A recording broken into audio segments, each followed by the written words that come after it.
Welcome. This lesson starts with a moment many of us know too well, sitting alone late at night doing the same math over and over, hoping the numbers will change. They don't. Meet Sarah and the night she stopped lying to herself about money. What unfolds here might reframe every budgeting failure you've ever blamed yourself for. Let's begin. So where are we headed? 3 things. First, we'll recognize the emotional weight of shame that repeated budgeting failures create. Then we'll identify the recurring cycle of enthusiasm and collapse that traditional budgets produce.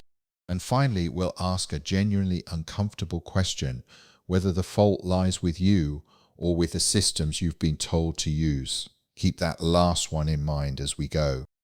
Here's the first insight. We picture money problems as belonging to people who don't earn enough. But Sarah was a marketing director with a comfortable salary and a nice house put together on the outside, yet feeling she'd broken a fundamental promise to everyone depending on her. That feeling wasn't stress, it was shame, thick and heavy. And shame, not the balance on a statement, is often what keeps you stuck. So name the emotion, not just the numbers. Now, the second insight, this failure follows a predictable pattern. It starts with genuine hope. Here, finally, is the system that fixes things. Then a few weeks of diligent tracking, but one unexpected expense or one bad day arrives, and the streak breaks. You stop opening the app, you avoid the spreadsheet, you promise to catch up next week, and next week never comes. Then another layer of shame settles in. Sound familiar? Let's put numbers on it. Sarah tried at least 7 different approaches: cheerful apps, color-coded spreadsheets, the envelope system her mother-in-law swore by, 5 years of hope and repeated collapse. And each attempt crashed within weeks, sometimes just days. When you see it laid out like this, the collapse stops looking like a personal moral failure and starts looking like a repeating systemic pattern, one worth examining rather than simply enduring again. And then came the question that changed everything. What if the problem isn't me? What if everyone is wrong about how this is supposed to work? When you failed many times, the automatic conclusion is that something's wrong with you. But sit with this instead. What if the systems themselves are flawed? That thought can feel almost dangerous, but it may be the most honest one you've had in years. Here's the turning point, and notice what it isn't. It isn't a new budget or a promise to try harder. It's honesty. Stop blaming your own discipline and start questioning the systems themselves. That night, Sarah closed the laptop without making a single change, and that's the point. Sometimes the most productive thing you can do is make no changes and simply let yourself question the assumptions everyone told you were true. Let's pull it together. Financial struggle isn't always about a lack of income. It's often about a hidden layer of shame. The budgeting failure cycle follows a predictable pattern of hope, diligence, and collapse. And the most powerful shift begins with a dangerous question. What if the problem isn't you? Hold on to those 3 ideas, because now we turn them into action. So here's what to do today. First, notice and name the emotion you feel when you look at your finances, instead of fixating only on the numbers. Second, write down your own history of budgeting attempts and mark exactly where each one broke down. And third, ask yourself whether the money system you're using might be the real problem rather than assuming you are. Start there. Honesty is the shift. Welcome. Let me start with a kitchen table. I know too well the cold tea, the recalculated math, the feeling that everyone else has secrets, but yours are somehow worse. For the better part of a decade, I lived inside that same shame spiral. In this lesson, we'll figure out why that spiral keeps repeating and why it was never really about your willpower at all. Here's where we're headed together. First, you'll learn to recognize the shame spiral that quietly undermines traditional budgeting. Then we'll identify the emotional stories you tell yourself the moment a budget fails. And finally, you'll understand why any system built on fear and shame is destined to collapse. By the end, you'll see the pattern clearly instead of just feeling it. You might recognize this pattern. You read a new finance book, feel a surge of motivation, and build elaborate systems, spreadsheets, notifications, pinging you about coffee, categories so detailed they're a full-time job. For a few weeks, you feel in control. Then one car repair or forgotten subscription collapses everything and you avoid the app for weeks.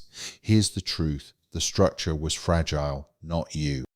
But the worst part was never the money. It was the story running underneath. I'm irresponsible. I'm undisciplined. I'll never get this right. Those private thoughts color everything. You decline dinner invitations, not from poverty, but because accepting means admitting you don't know your own picture. You dodge talk of the future, of retirement, and no spreadsheet ever built can fix a shamed story. So here's the reframe. My anxiety wasn't about poverty. I had enough income to live comfortably. It was about the gap between who I wanted to be and who my bank statement said I was. That gap felt like a verdict on my character. And this matters because if the pain is about identity, not dollars, then more money won't close it. You have to address the gap directly. Let this one sink in. Budgeting with fear as the engine and shame as the fuel only ever produces more fear and shame. That's the wall I finally hit, not a financial wall, a psychological one. When your whole approach runs on dread, dread is exactly what it manufactures. There's no way to shame yourself into lasting change. Here's why those old systems never worked. They assume a perfectly rational, emotionally detached human who makes every decision from calm calculation. That person isn't real. You're real, impulsive sometimes, anxious other times, generous when you feel good, restrictive when you're scared.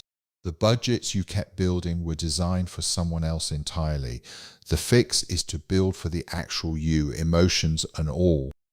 Let's pull it together. Motivation-driven budgets collapse the moment real life intervenes.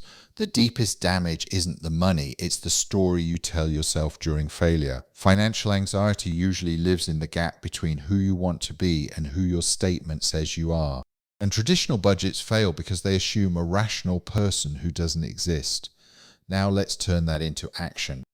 3 things to do today. First, notice whether your budgeting failures follow a predictable spiral instead of blaming your discipline. Second, write down the exact words of the story you tell yourself when a budget fails. See it clearly instead of feeling it silently. And third, before adopting any method, ask whether it accounts for the real emotional you or an idealized robot that doesn't exist. Start there. Welcome. This is the moment I realized budgets weren't broken because of me, they were the problem. The breakthrough came from an unexpected direction, and it had nothing to do with money at first. In this lesson, I'll share the shift that changed everything and how it can change the way you face your own finances. So here's where we're headed. You'll learn how to apply mindfulness principles to the way you look at your money and how to observe your financial reality without judgment or shame. We'll focus on building a sustainable relationship with money instead of chasing a perfect budget. And finally, you'll understand why traditional budgets fail real human people. Let's dig in. The first teaching is simple. You can't change what you refuse to look at. When you keep your head turned away from your bank balance and statements, the fear just grows in the dark. Avoidance feeds it, attention dissolves it. So the invitation isn't to track every dollar obsessively. That never worked. It's just to look with the same gentle awareness you'd bring to your breath. No fixing yet. Looking is where change begins.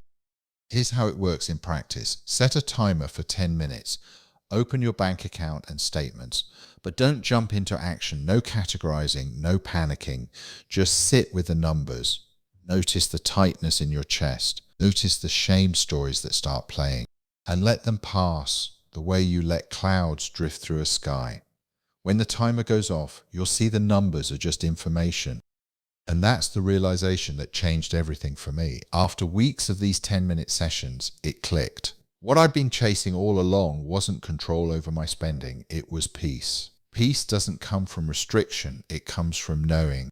From being able to look at your finances without wincing and trusting that whatever's there, you can handle it. This leads to the insight my whole system grew from. People don't fail at budgeting because they're weak or lack willpower. They fail because most budgets are designed for robots, not humans. A robotic budget demands perfect precision and punishes every slip.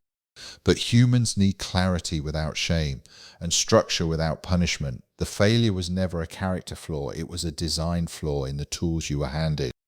Let's pull it together. You can't change what you refuse to look at, so avoidance only feeds the fear. A 10-minute judgment-free session turns shame into simple information. What you're really chasing isn't control over spending, it's peace, and peace comes from knowing.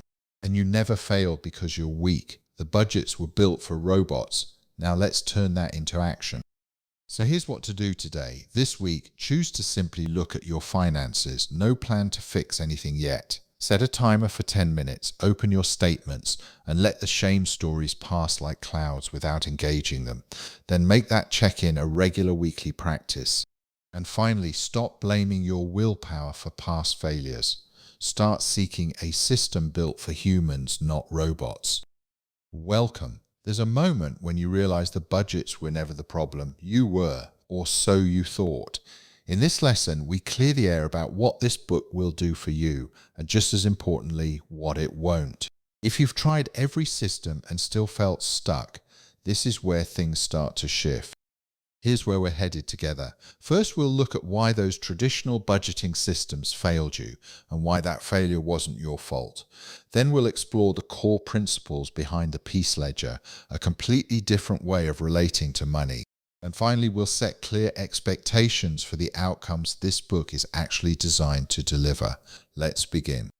Let's start by clearing away what you might expect.